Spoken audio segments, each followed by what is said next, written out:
Special കിച്ചണിലേക്ക് സ്വാഗതം. ഞാൻ ഇന്നിവിടെ ഉണ്ടാക്കാൻ പോകുന്നത് ഒരു ബീട്രൂട്ടും ഉരുളൻകിഴങ്ങും സവോളയും വെച്ചിട്ടുള്ള ഒരു മെഴുക്ക് വരട്ടിനെ.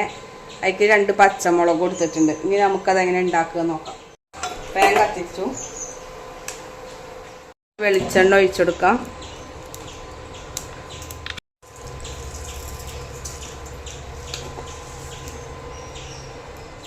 കടുക് പൊട്ടി വരുന്നുണ്ട്. നമുക്ക് വേപ്പില ഇട്ടെടുക്കാം. പിന്നെ ആദ്യം സവോളയും പച്ചമുളകും ഒന്ന് ഇട്ടെടുക്കാം.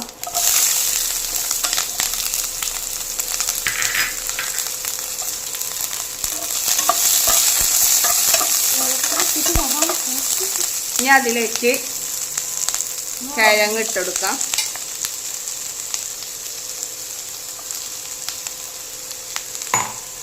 ബീട്രൂട്ടും ഇട്ടെടുക്കാം. ഇനി ഇത് ആവി കടന്നിട്ട് വേവണം. ഇതിനുള്ള ആവശ്യത്തിനുള്ള ഉപ്പും ചേർത്തെടുക്കാം. അപ്പം ഇനി ഇത് അടച്ച് വെച്ച് മെഴുക്ക് വരട്ടി റെഡി ആയിട്ടുണ്ട്. അപ്പോൾ ഇത് നമുക്ക് ഒരു പാത്രത്തിലേക്ക് മാറ്റാം.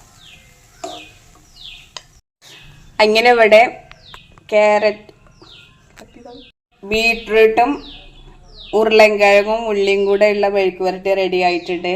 എല്ലാവരും ഇത് ട്രൈ ചെയ്ത് നോക്കണം. നല്ല ടേസ്റ്റിയാണ്. കുട്ടികൾക്കൊക്കെ ഇഷ്ടപ്പെട്ടതാണ്. പച്ചക്കറി കഴിക്കാത്ത കുട്ടികൾക്ക് ഇങ്ങനെ ഉണ്ടാക്കി കൊടുത്താൽ മതി. ഞങ്ങളുടെ ചാനൽ സപ്പോർട്ട് ചെയ്യണം, സബ്സ്ക്രൈബ് ചെയ്യണം, ഇന്നും കൂടെ നിൽക്കണം.